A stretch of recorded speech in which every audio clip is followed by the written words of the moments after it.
नमस्कार, Om Shanti.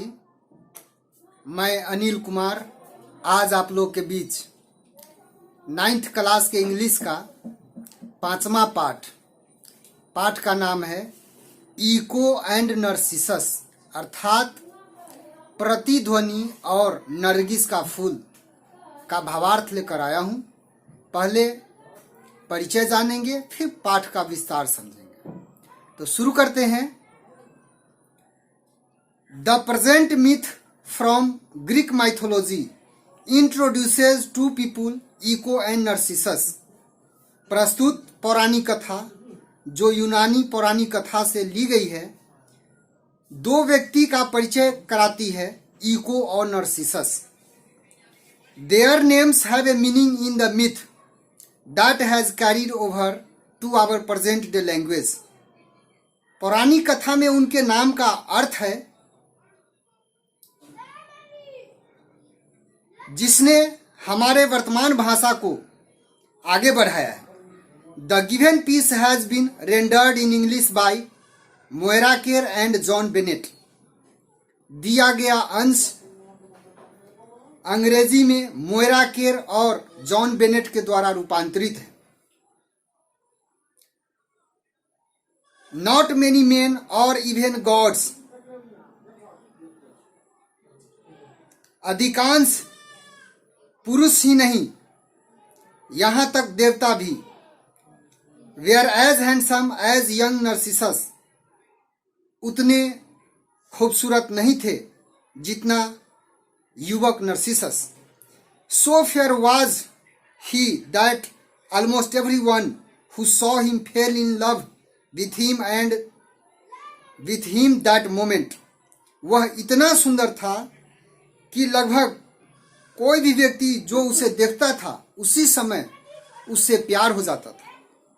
One day as Narcissus roamed the forest with his hunting companions, एक दिन जैसा कि नर्सिसस अपने शिकारी दोस्तों के साथ जंगल में घूम रहा था, he was aspired by the watchful nymph Echo, वह एक सजग अप्सरा इको के द्वारा पीछा किया गया, जासूसी किया गया।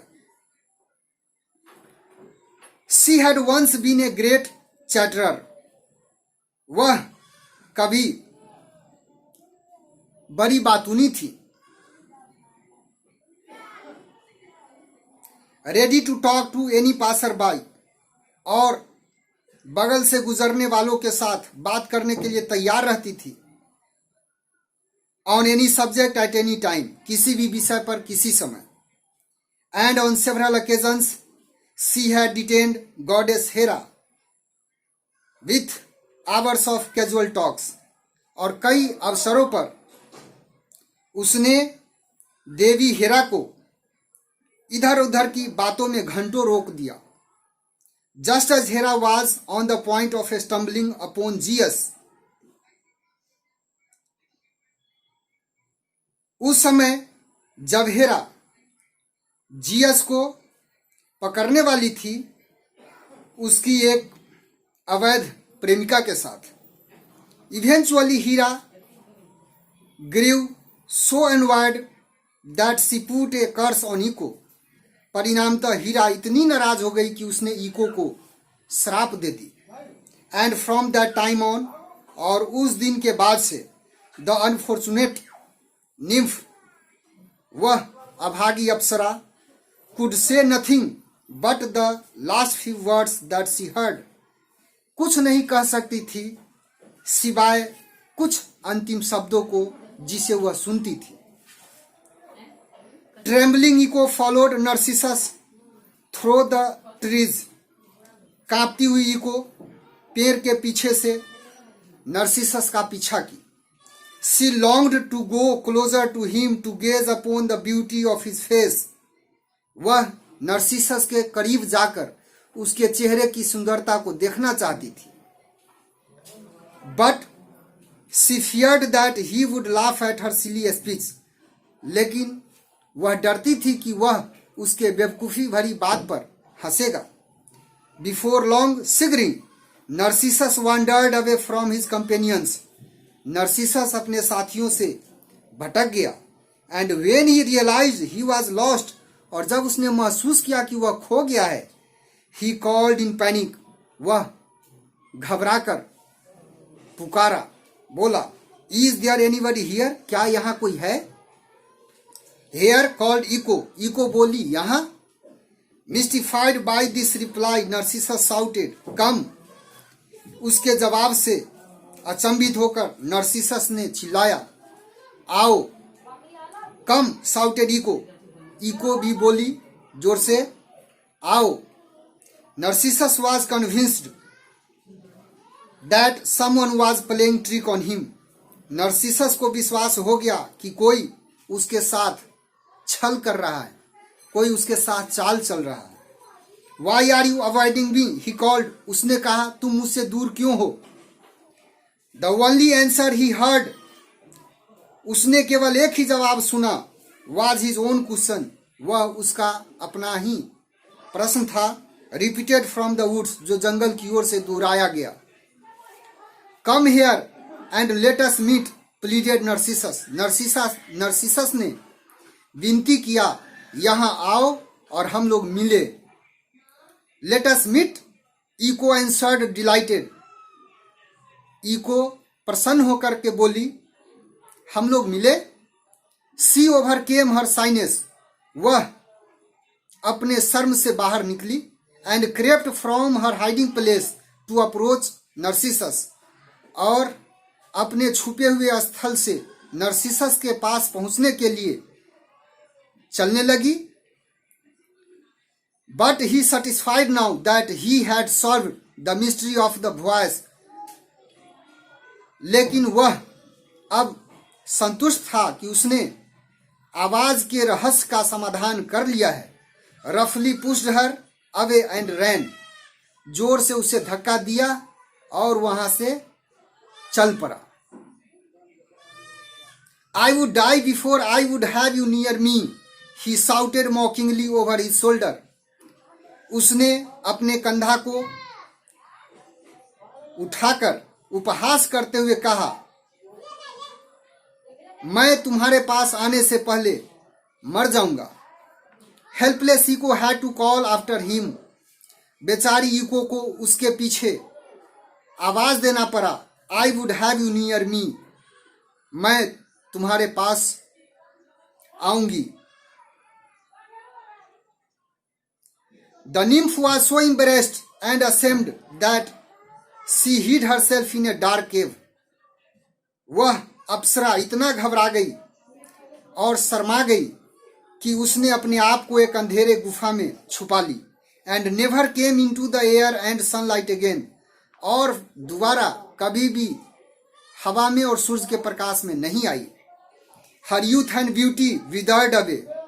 उसकी जवानी और खूबसूरती मुरझा गई. And her body became so shrunken and teeny. और उसका शरीर इतना संकीर्ण और छोटा हो गया that eventually she vanished altogether. कि अंततः वह बिल्कुल ही समाप्त हो गई. All that was left. जो कुछ अब बच गया था was the pathetic voice. वह उसकी करुण आवाज थी. That still roams the world. जो अभी भी संसार में भटकता है. Anxious to talk. और बात करने के लिए उत्सुक रहता है. Yet able only to repeat what others say. अभी भी सक्षम है दोहराने में जो दूसरा कोई बोलता है.